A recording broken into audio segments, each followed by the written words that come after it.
Hey guys, I always want to do a video on fisher trapping, northern Minnesota. Finally got my chance this year. The weather was decent, had a little bit of a blizzard midweek, but coming up, our season this year was December 19th, and it goes for one full week, so 8 or 9 days.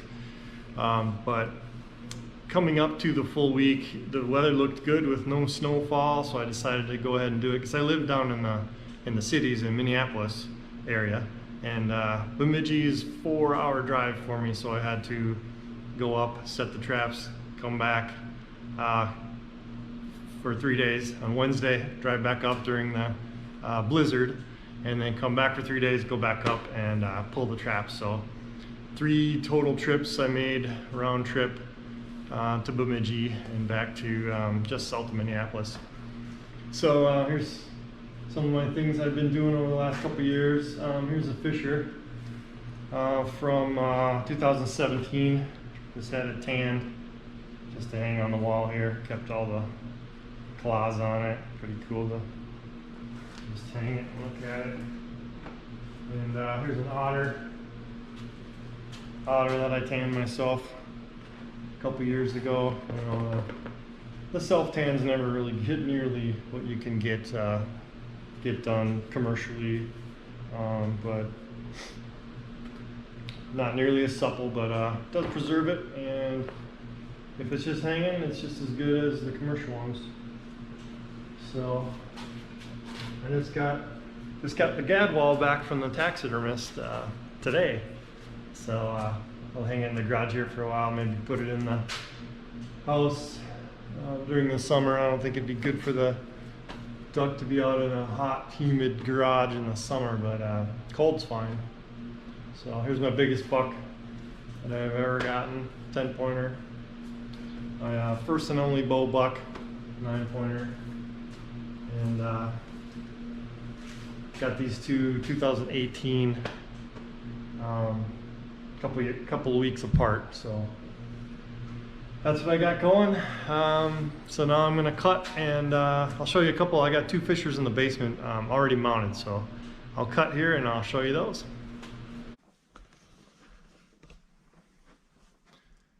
All right, so here I am in my basement showing you a couple fisher mounts.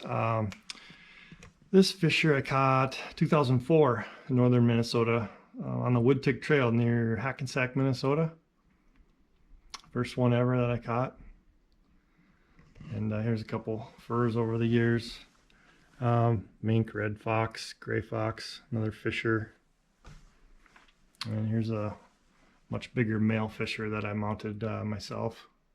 I used to work part-time at a taxidermy shop, and this one I didn't catch.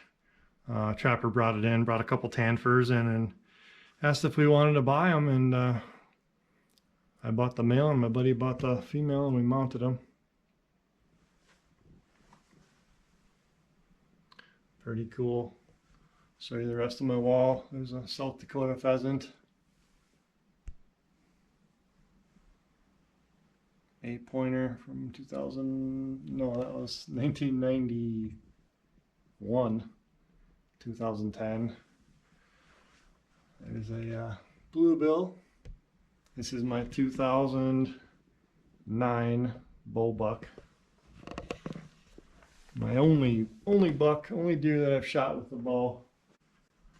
2007 buck there. It was a nice, probably one of my best ducks. Nice redhead. And my deer aren't huge, I know that. But I used to work at the taxidermy shop, like I said, so I could mount the deer either real cheap with some help of my friends that worked there, or pretty much free when I would do it myself. So, oh, here's one of my other favorite ducks too. Golden eye, right? So pretty cool. Come over here. There's a ruffed grouse, northern Minnesota. 2 pheasants from South Dakota, Chamberlain area. There's my first mount ever. I think I was 18. Nice otter. 3 crappies, walleye, mallard. I have a couple more over here. Hooded merganser, 2 wood ducks nesting scene. This poor mink used to be nice chocolate brown, but he was getting some UV light from the window, so not great anymore. He's kind of a albino almost now. Do you see the trap under the resin there? That's pretty cool. I always liked that. I mounted that one too. All right, let's go back in the garage.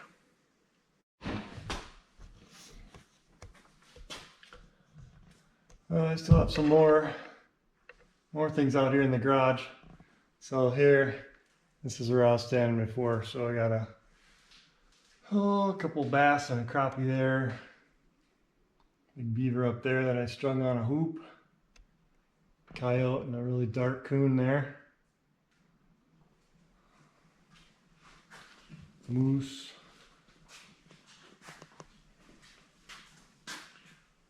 These are kind of the size whitetails that I usually get right there. Just nothing big, but Bemidji doesn't have a ton of big ones. I mean, they're around, but they're they're pretty tough to get. A lot of competition where I hunt, so we do what we can. I'll show you something else right over here. So if you go to Home Depot or Lowe's, you can find little it's like LED strips, like a long, thin, papery thing, and you can basically wad them up in the back of your skulls of your mounts like that, and then you have a little switch. I just have the wire behind the board here. Put a little switch on and off, and you can actually change all the colors. Just have red on right now, but pretty cool. Thinking of maybe putting taking the gun out and putting a duck, a dead hang. That'd be kind of cool. All right, and then this year's deer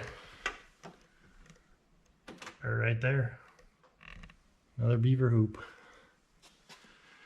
But the video right after this is going to be fisher trapping. I obviously tried to catch bobcat too, because it's fisher and bobcat open at the same time, and the sets you make are very similar, you know, either like bucket sets or like a cubby sets with 220s, 160s. So I'll tell you ahead of time, I did catch one fisher. I didn't catch any bobcat, but I will cut here, and then I'll show you some of the stuff I did to get ready the night before, and then I'll bring you out on the line. See you later. This is Todd. All right, so here we are in the garage getting ready. It's kind of a mess now. I'll be a lot more ready to go in the morning, and I'll take a little video here when I get situated, when I get all my boxes ready. They're about 80% ready. I just have to fix up some of the back mesh on the boxes and stuff like that, and drill some holes. But here's the old trapping trailer we got here. Just got a box there for all the miscellaneous knick-knacky stuff. Right here I have some some of the better tools. I'll keep that kind of on reserve in case I lose some other stuff, other tools. Kind of the bait bucket there. You got your hammers and pliers and stuff in there, fish oil and tons of lure. So here's, get the light. Got a new four-wheeler just this fall, so it's going to be the maiden voyage for the Polaris 570. We'll see if it can fit the bill. Got a couple new Bridger 220s, 6 of those, actually 12 of those. There's another 6 here. Kind of some miscellaneous ones on top. Got my tools ready. Got to get some trap tags on those. Got my Ryobi power tools ready. One Mostly going to do boxes here. I'll show you in a second for Fisher and Bobcat. So the light turned around here.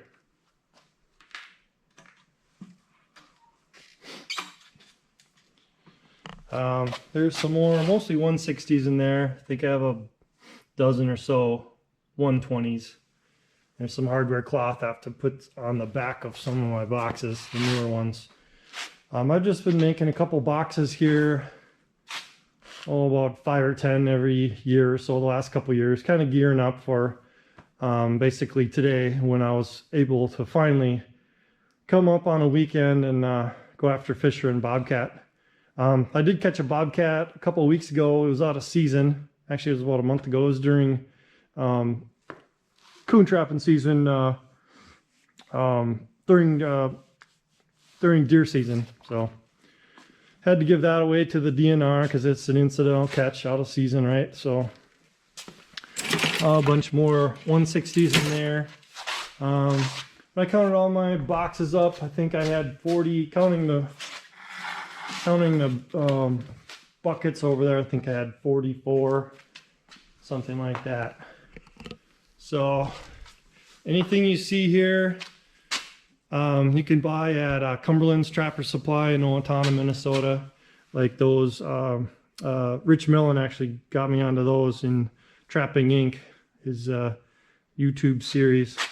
But all the stands and stuff like that, these stabilizers, these are great, man. You pound that in a beer run, and then you set the 330 jaws around the in the inset part here, and it's great. I mean, it's staking the trap down, and it's stabilizing the trap, right? So kind of killed two birds with one stone.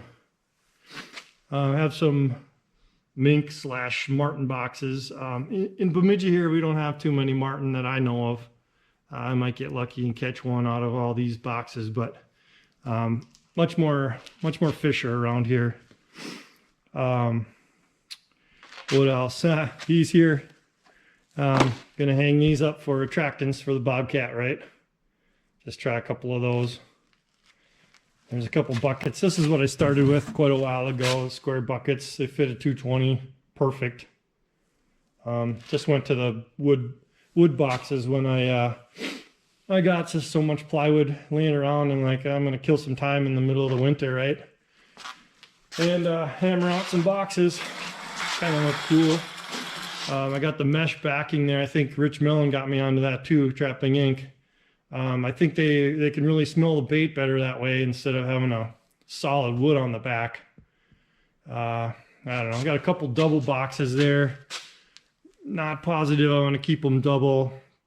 I might just put some hardware cloth on the back of those. You know, you get the double. I don't know. You could easily have the animals. You catch one on one side and have the animals steal the bait on that same side. So I don't know. We'll see. And the last thing I'll show you. This is my homemade wooden trapping box. I'm gonna put it on. It fits perfectly. I made it to fit my what do you call those, hitch hauls. Yeah, so just got some dividers in there, and they fit in there if you really push down on it. So I'm gonna get more situated. I'm gonna show you a couple things I do with my boxes. Like right here, just something I came up with. Just take some nylon webbing or whatever it's called, and throw a couple screws there, give us some slack. That way you can just run out to your set. And also I'm really going to try to shave time off, just be as efficient as I can out in the field. So what I'm going to do is have in that trailer, I probably can get, I don't know, at least a dozen of these boxes. So I'll go out to the south here with a dozen boxes. What I'm going to do is have them all baited. Going to have them all set and just turn them upside down so the bait's down, right? So it's going to be like this. They're all going to be set. Safeties are going to be on. And when I get to the spot where I want to put a trap, all I'm gonna have to do, actually one of the things I'm gonna do right now is on these, I'm going to drill a hole right there, maybe right there, all the way, you know, right here, and then all the way through the bottom. And when I get to the spot, I'm gonna, like I said, I'm gonna have it all baited up and everything all set. All I'm gonna have to do, pin this right into the ground, done. I already have the traps wired to this little handle right here. So, I mean, it's not the strongest. If I get an arm hold or something like that, it might possibly pull out, but I don't think so. Fisher and bobcat, we're gonna pretty much catch the neck on most all of these. So I'll check back with you in a couple minutes. I'm gonna get more situated here. Bye.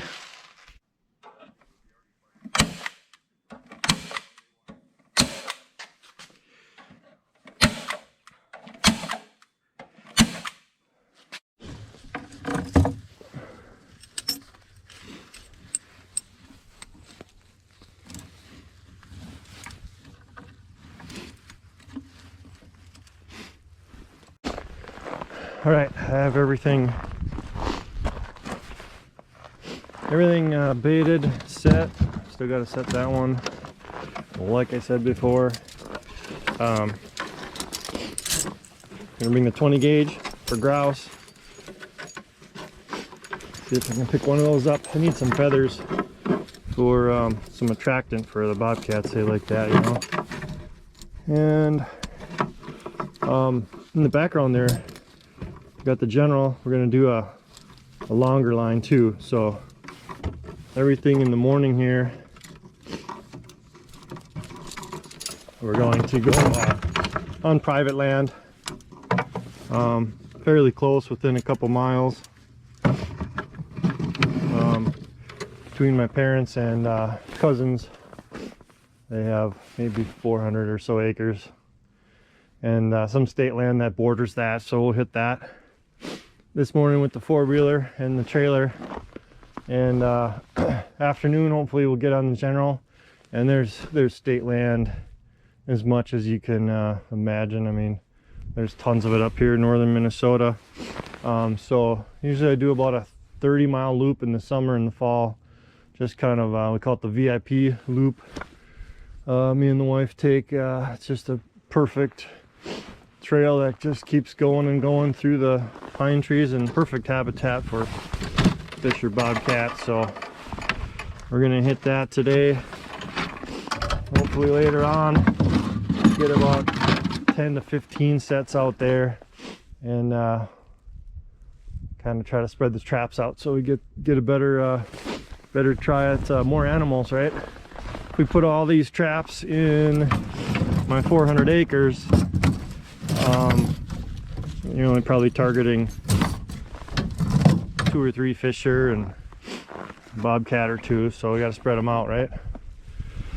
All right, let's get her going, see what happens.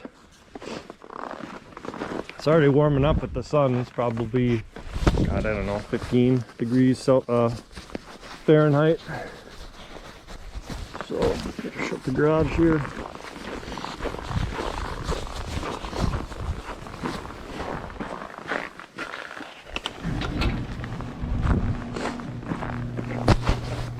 So all this land that will be on with the four-wheeler is all land that we hunt, deer hunt, summer and fall. We come up and ride all the time and have a blast. So my new four-wheeler, I don't have a gun rack yet, so that's gonna have to do for now. So let's get her going.